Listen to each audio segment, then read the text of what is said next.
Receba a paz do Senhor Jesus, igreja. Graças a Deus estamos aqui em mais um culto de ensino da palavra de Deus para aprendermos do nosso Senhor Jesus. Vamos estar falando um pouquinho hoje sobre o profeta Daniel, no seu livro aqui, que está registrado no capítulo 6 de Daniel.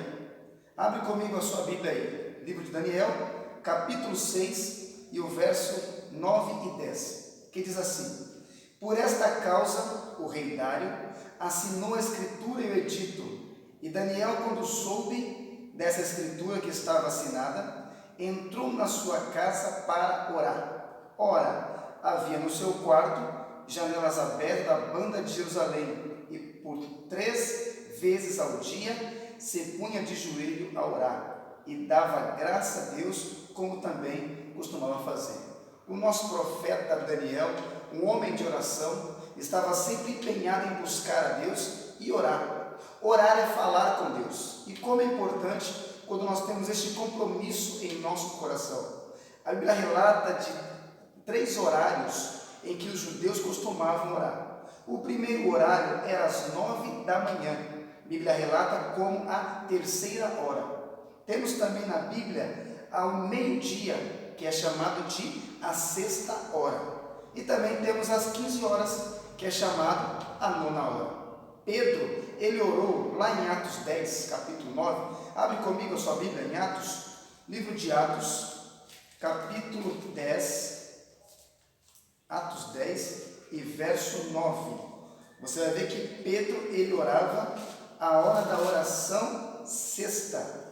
Atos 10 e verso 9, que diz assim: E no dia seguinte, indo eles no seu caminho, estando já perto da cidade, subiu Pedro ao terraço para orar, quase a hora da oração sexta.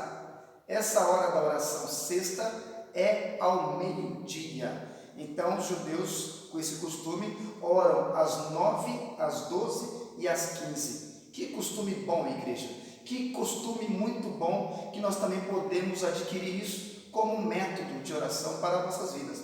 Isso é muito bom. Pedro também, em Atos, no seu 3º capítulo de Atos, e no verso 1, ele faz a oração, a hora da oração, a 9ª.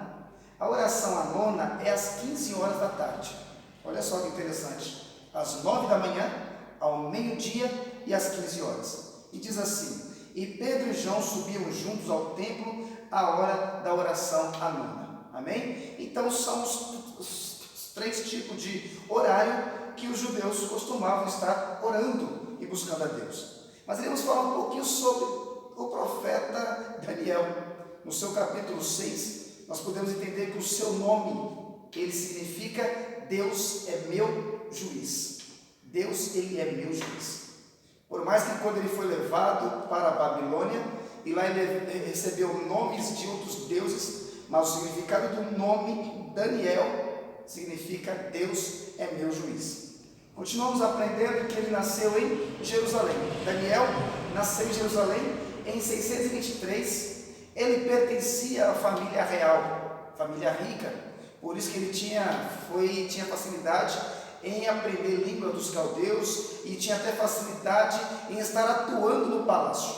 Isso já era comum dele. Você vai registrar comigo esse feito lá no livro de Daniel mesmo, no capítulo 1 e no verso 3 e 4, e diz assim: E disse o rei Aspenaz, chefe dos eunucos, que trouxesse alguns filhos de Israel da linhagem real e dos nobres, mancebo em que não houvesse defeito algum, formoso de parecer e instruído em toda a sabedoria, sábio em ciência, entendido no conhecimento, e que tivesse habilidades para que tivesse no palácio, a fim de que fosse ensinado em todas as letras e nas línguas dos caldeus. Daniel, ele tinha todas essas qualidades, essas qualificações.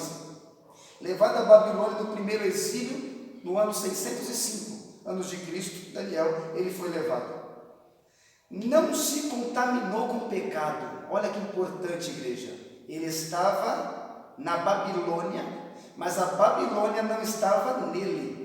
Por isso que é importante nós entendermos isso, que nós estamos no mundo, mas o mundo não deve estar na sua vida. O mundo não deve estar dentro de você.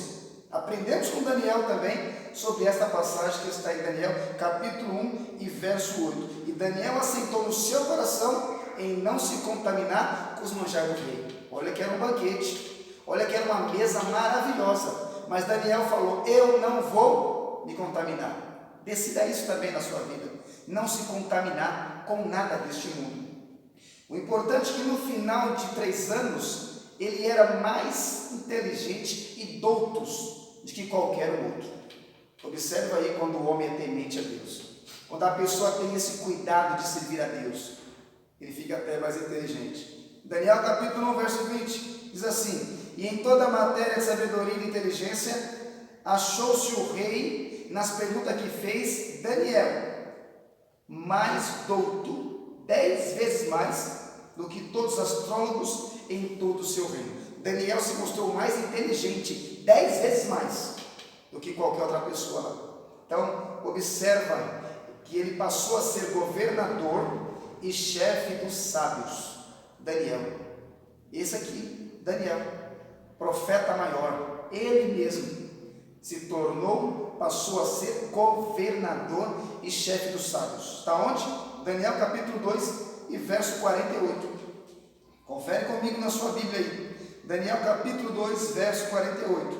Então o rei engrandeceu a Daniel e lhe deu muitos e grandes dons, e pôs Daniel como governador por toda a província da Babilônia, como também principal governador de todos os sábios da Babilônia.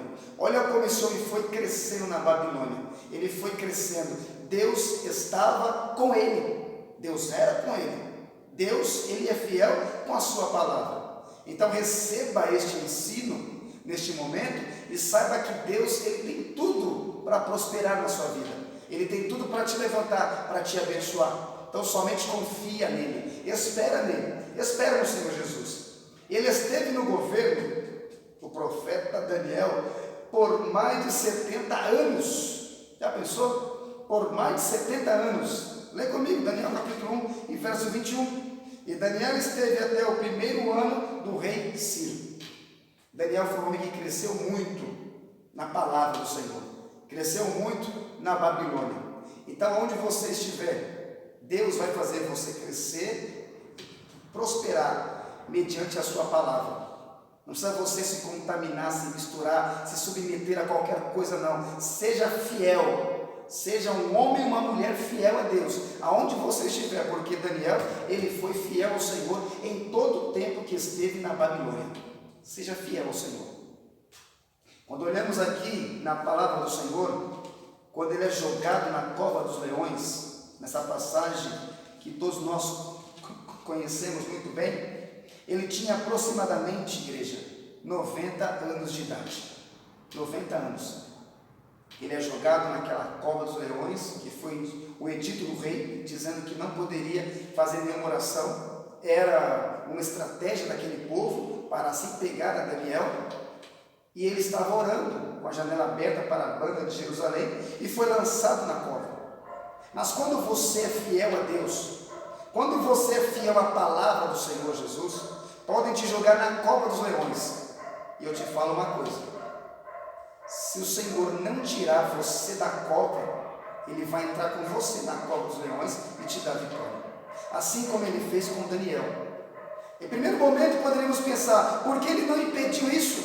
Por que Ele não tirou de lá? Deus não tirou Daniel da cova, mas livrou ele lá dentro na cova e fechou a boca do leão. Tenha certeza, igreja, que é assim que Deus trabalha para você, quando você é fiel a Ele. 90 anos. E o Senhor foi com ele. Hábito bom. Ele orou quando soube do decreto do rei. Isso não impediu ele de orar. Nada deve impedir você de ter uma comunhão, uma ligação com Deus. Nada pode impedir. Nada.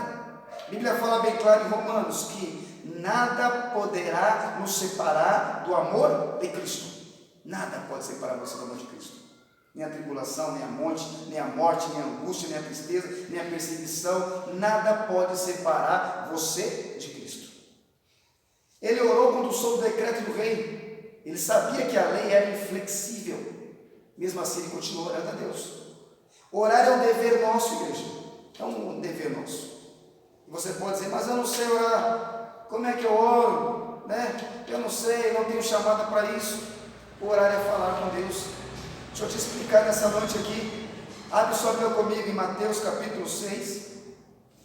Livro escrito pelo evangelista Mateus, capítulo 6, verso 9. Nós vamos meditar aqui numa passagem escrita por Mateus, mas dita e falada por Jesus Cristo.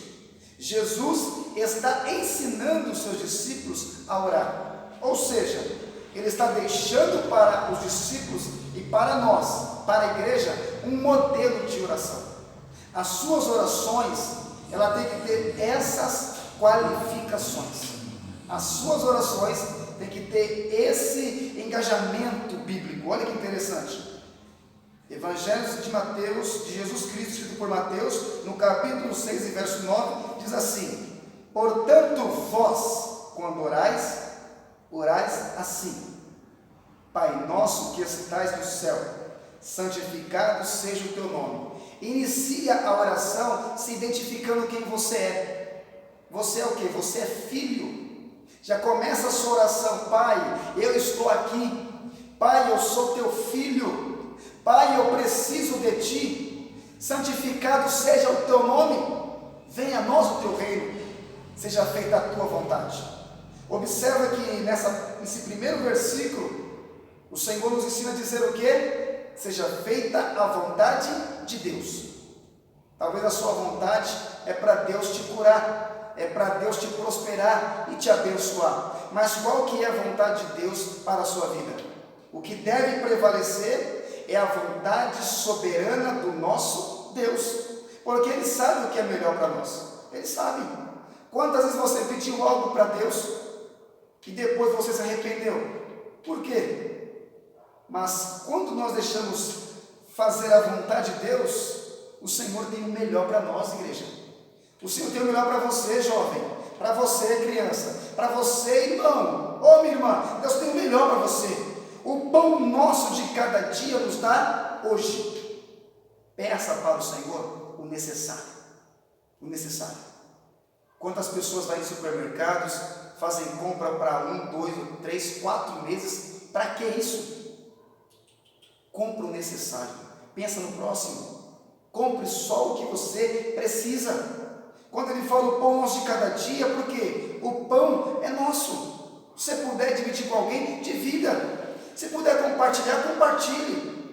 Vamos cuidar um dos outros. Na oração o Senhor está nos ensinando isso, a nós cuidarmos um dos outros. É um modelo de oração para nós nessa noite.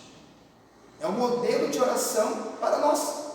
Ele fala: perdoe as nossas dívidas, assim como nós perdoamos aos nossos devedores. Então observa aí, Deus ele vai te responder, Ele vai te abençoar, na medida que você também abençoar e perdoar os outros. A oração está para a alma, assim como o fôlego está para a vida. Sem ela não há espiritualidade que se perdure para sempre. A oração diária é a melhor ginástica para a alma. Charles Spurgeon escreveu isso. Por isso, teve muitas orações respondidas, igreja.